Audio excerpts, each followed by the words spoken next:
ओम शांति। 9 सितंबर 2022 बाबा के महावाक्य। मीठे बच्चे, जब तक जीना है तब तक पढ़ना है, सीखना है। तुम्हारी पढ़ाई है ही पावन दुनिया के लिए, पावन बनने के लिए। प्रश्न: बाप किस गुण में बच्चों को आप समान बनाने की शिक्षा देते हैं? उत्तर: बाबा कहते, बच्चे, जैसे मैं निरहंकारी हूँ, ऐसे तुम बच्चे भी मेरे समान निरहंकारी बनो। बाप ही तुम्हें पावन बनने की शिक्षा देते हैं। पावन बनने से ही बाप समान बनेंगे। प्रश्न: जब बुद्धि अच्छी बनती है तो कौन से राज बुद्धि में स्वतः बैठ जाते हैं? उत्तर: मैं आत्मा क्या हूँ, मेरा बाप परमात्मा क्या है, उनका क्या पाठ है। आत्मा में कैसे अनादि पाठ भरा हुआ है जो बजाती ही रहती है। यह सब बातें अच्छी बुद्धि वाले ही समझ सकते हैं। गीत: धीरज धर मनुआ। ओम शांति। बेहद का माँ बाप मिला तो धीरज मिला। किसको? आत्माओं को व जीवात्मा बच्चों को। आत्मा एक छोटी सी बिंदी है। दुनिया में एक भी मनुष्य नहीं जिसकी बुद्धि में हो कि आत्मा एक बिंदी मिसल स्टार है। तुम जानते हो कि हमारी इतनी छोटी सी आत्मा में 84 जन्मों का 5000 वर्ष का पाठ है। दूसरी आत्माओं में तो इतना पाठ भरा हुआ नहीं है। मनुष्यों की बुद्धि कितनी कमजोर हो गई है जो समझती नहीं है। परमात्मा के लिए तो नहीं कहेंगे कि वह 84 जन्म व 84 लाख जन्म लेते हैं। नहीं, तुम बच्चे जानते हो, इतनी छोटी सी आत्मा में 84 जन्मों का अविनाशी पाठ नोंदा हुआ है। उसको कुदरत कहेंगे ना। कितनी छोटी सी बिंदी आत्मा है जिसमें सब जन्मों का अविनाशी पाठ नोंदा हुआ है। वह कभी मिटता नहीं है, मिटने वाला भी नहीं है। कितना भारी वंडर है। तुम्हारे में भी कोई है जो इन बातों को जानते हैं फिर भूल जाते हैं। यह धारण करना है औरों को समझाने के लिए। बाप परमपिता परमात्मा को करन करावनहार कहा जाता है। वह भी करते हैं सिखलाने के लिए। उनको निराकार निरहंकारी कहा जाता है। उनका अर्थ भी कोई समझ न सके। यह गुण बच्चों को ही सिखलाते हैं। बच्चों को भी ऐसा निरहंकारी बनना है। ज्ञान सागर है तो ज्ञान भी सुनाना पड़े ना। पतित पावन है तो जरूर आकर पतितों को ही शिक्षा देंगे पावन बनने की। जैसे सन्यासी शिक्षा देते हैं सन्यास करवाने लिए, यह भी 5 विकारों का सन्यास करना है। पतित पावन ही आकर शिक्षा देंगे, नहीं तो हम पावन कैसे बने। गाया भी जाता है, जब तक जीना है तब तक सीखना है, पढ़ना है। स्कूलों में तो ऐसे नहीं कहा जाता है। उसमें तो इस ही जन्म में पढ़ाई की प्रारब्ध भोगनी है। यहाँ तो कहा जाता है, जब तक जीना है तब तक पढ़ना है, अंत तक कर्मातीत अवस्था को पाना है। आत्मा को योग से ही पवित्र बनाना है। जितना योग में रहेंगे तो तुम्हारी आत्मा गोल्डन एज में जाएगी, फिर आयरन एज में न आत्मा को न शरीर को रहना है। हम पढ़ते ही हैं पावन दुनिया में आने के लिए। यह ऐसी गुह्य बातें हैं जो कोई कब समझा ना सके। और तो मनुष्य क्या क्या करते रहते हैं। साइंस घमंडी कैसी कैसी चीजें बनाते हैं। स्टार मून पर भी जाने का पुरुषार्थ करते हैं। तुम समझते हो इनसे कोई जीवन मुक्ति नहीं मिलती है। करके अल्पकाल क्षण भंगुर सुख मिलता है। एरोप्लेन से सुख भी मिलता है तो दुख भी मिलता है। कल एक्सीडेंट हो जाए तो दुख होगा। स्टीमर डूब जाता है, ट्रेन का एक्सीडेंट हो जाता है। बैठे बैठे भी मनुष्य हार्ट फेल हो जाते हैं। सुख धाम तो है ही अलग, वहाँ सदैव सुख ही सुख है। इस दुनिया में जो भी सुख है वह है ही अल्पकाल काग विष्टा के समान। तुम बच्चों को अभी बहुत अच्छी बुद्धि मिली है। मैं आत्मा क्या हूँ, मेरा बाप परमात्मा क्या है, उनका पाठ क्या है, हमारा क्या पाठ है, सारा बुद्धि में राज है। तुम बच्चों में भी सबके 84 जन्म नहीं कहेंगे। सब थोड़े ही सतयुग में इकट्ठे हो जाते हैं, इसलिए सबके पूरे 84 जन्म नहीं कहेंगे। सूर्यवंशी में भी पिछाड़ी तक आते रहते हैं, वृद्धि होती जाएगी, जन्म थोड़े होते जाएंगे। यह विस्तार की बातें हैं। बूढ़ियों को पहले अलफ बे पक्का कराना है। अलफ माना बाबा, बे माना बादशाही। यह तो बिल्कुल राइट बात है ना। स्वर्ग की बादशाही थी, भारत सारे विश्व का मालिक था और कोई का राज्य नहीं था। जो रुद्र की माला बनती है वही फिर विष्णु की माला बन जाती है। यह ज्ञान तुम बच्चों को मिला है। आत्मा क्या है, परमात्मा क्या है, उनका रूप क्या है, क्या साइज है, यह सब बातें अभी तुम्हारी ही बुद्धि में है। कितनी छोटी सी आत्मा है। परमात्मा को भी भक्ति मार्ग में बहुत मेहनत करनी पड़ती है। द्वापर से कलयुग अंत तक अथवा संगम के अंत तक कहेंगे उनका पाठ चलता है। यह सब तुम जानते हो। तुम कहेंगे यह सब कल्प पहले भी हुआ था, आज से 5000 वर्ष पहले भी हुआ था। एक अखबार में रोज डालते हैं 100 वर्ष पहले क्या हुआ। 100 वर्ष की बात तो सहज है, अखबारों से झट निकाल बताएंगे। वह है टाइम्स ऑफ इंडिया अखबार। तुम्हारी अखबार है टाइम्स ऑफ वर्ल्ड। यह अक्षर बड़ा अच्छा है, रोज लिख सकते हो आज से 5000 वर्ष पहले क्या हुआ था।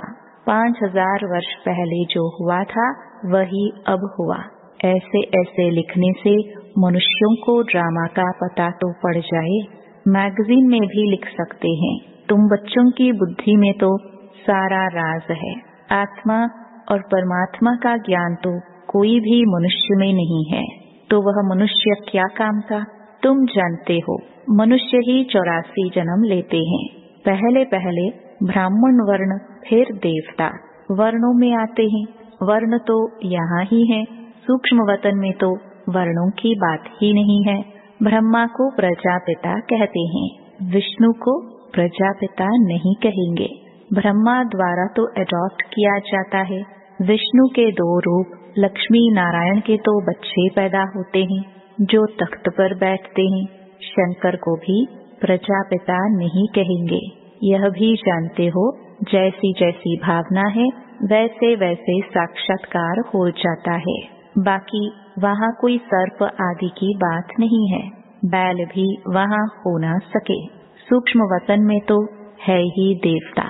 सूक्ष्म वतन में जाते हो, बगीचा फल आदि देखते हो। क्या वहाँ बगीचा है? बाबा साक्षात्कार कराते हैं, बाकी है नहीं। बुद्धि कहती है वहाँ सूक्ष्म वतन में झाड़ आदि हो ना सके। यह जरूर साक्षात्कार होता है। साक्षात्कार भी यहाँ का कराएंगे। यह सब है साक्षात्कार। इसको जादूगरी का खेल कहते हैं। यह कोई ज्ञान नहीं है। मनुष्य मनुष्य को बैरिस्टर बनाते हैं, वह कोई जादू नहीं कहेंगे, वह विद्या देते हैं। यह तुम्हारे को मनुष्य से देवता बनाते हैं नई दुनिया के लिए। इसलिए जादूगरी कहा जाता है। दिव्य दृष्टि की चाबी बाबा के पास होने कारण उनको जादूगर भी कहा जाता है। वह कहते हैं गुरु की कृपा है, मूर्ति से साक्षात्कार हुआ, उससे तो फायदा कुछ भी नहीं। यहाँ तो मेहनत कर स्वयं वह लक्ष्मी नारायण सीताराम बन रहे हो। यहाँ तुम आए हो सूर्यवंशी चंद्रवंशी डायनास्टी के रजवाड़े बनने। पहली मुख्य बात है, कोई नया आते हैं उसको बाप का परिचय दो। ब्रह्म तत्व महतत्व है। शिव बाबा निराकार को कोई ब्रह्म तत्व नहीं कहेंगे। एक एक अक्षर का अर्थ है। तुम ईश्वरीय बच्चे हो, ऐसे नहीं कि सब ईश्वर के रूप है। यह बाप बैठ समझाते हैं। बाकी साक्षात्कार आदि की तो चिटचैट है, इनकी आश नहीं रहनी चाहिए। समझते हैं अब खुद बाबा आया है तो साक्षात्कार करा देवे, परंतु यह सब है फालतू। फिर साक्षात्कार न होने से ना उम्मीद हो पढ़ाई छोड़ देते हैं। साक्षात्कार में प्रिंस को देखते हैं तो समझते हैं हमको यह बनना है, खुशी हो जाती है। बहुत करके प्रिंस का ही साक्षात्कार होता है। अगर विचार किया जाए तो मुकुटधारी तो सब बनते हैं, मेल फीमेल में फर्क नहीं रहता है। सिर्फ फीमेल को लंबे बाल हैं, थोड़ा शक्ल में फर्क है। आत्माएं कितनी है, एक का नाम रूप ना मिले दूसरे से। आत्मा में अविनाशी पाठ है जो कभी बदल नहीं सकता।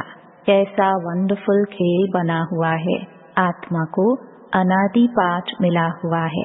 बाबा कितना सहज करके समझाते हैं। सिर्फ त्रिमूर्ति चक्र के सामने जाकर बैठो तो बुद्धि में सारा चक्र आ जाएगा। यह शिव बाबा है, यह ब्रह्मा है जिससे ब्राह्मण रचते हैं। अभी कलयुग है, फिर सतयुग आना है। चित्र के सामने खड़ा होने से जैसे कि सारे विश्व का खेल बुद्धि में आ जाता है।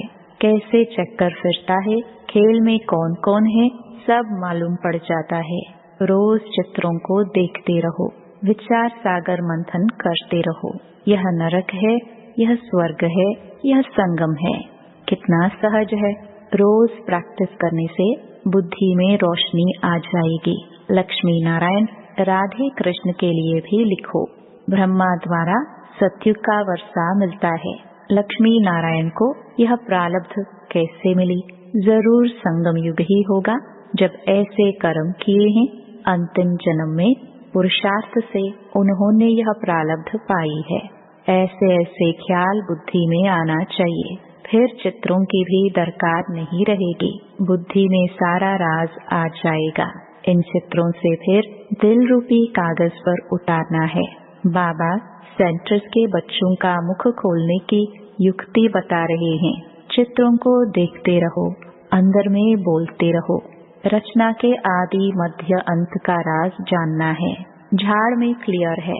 तपस्या यहाँ कर रहे हैं राजयोग की। यह मनुष्य से देवता बनते हैं। फिर भक्ति मार्ग में कैसे शुरू होता है?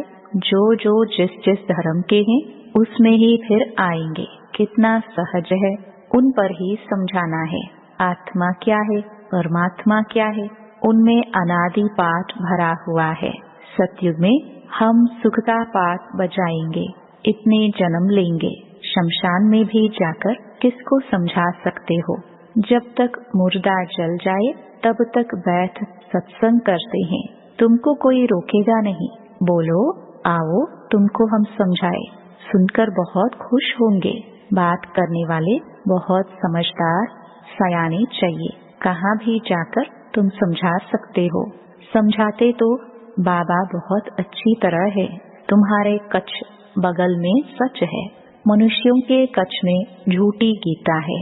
तुम्हारे बगल में सारे विश्व की हिस्ट्री ज्योग्राफी है। श्री कृष्ण के चित्र पर भी तुम अच्छी तरह समझा सकते हो। इनको श्याम सुंदर क्यों कहते हैं? आओ तो हम आपको कहानी सुनाएं। सुनकर बड़े खुश हो जाएंगे। भारत गोल्डन एज था, अब पत्थर एज है। सांवरा हो गया है। काम चिता पर बैठने से काला मुंह हो जाता है।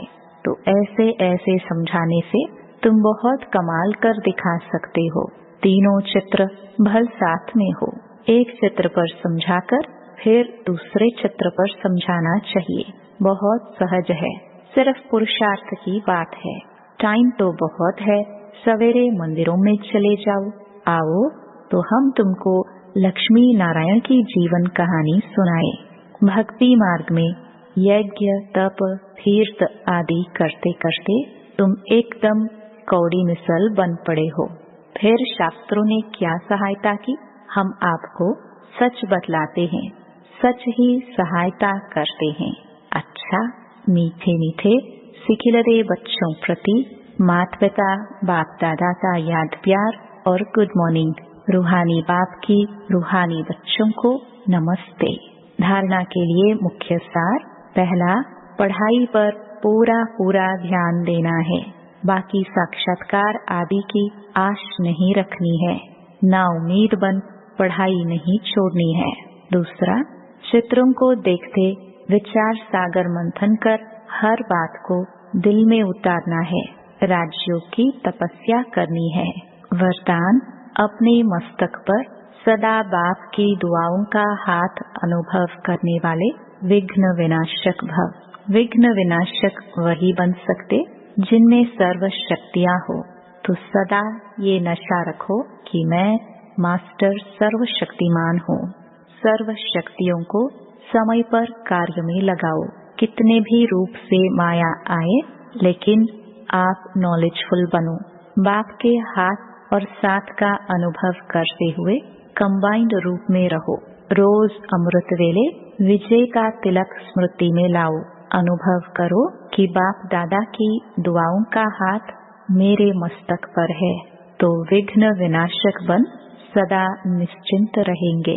स्लोगन: सेवा द्वारा अविनाशी खुशी की अनुभूति करने और कराने वाले ही सच्चे सेवाधारी हैं। ओम शांति।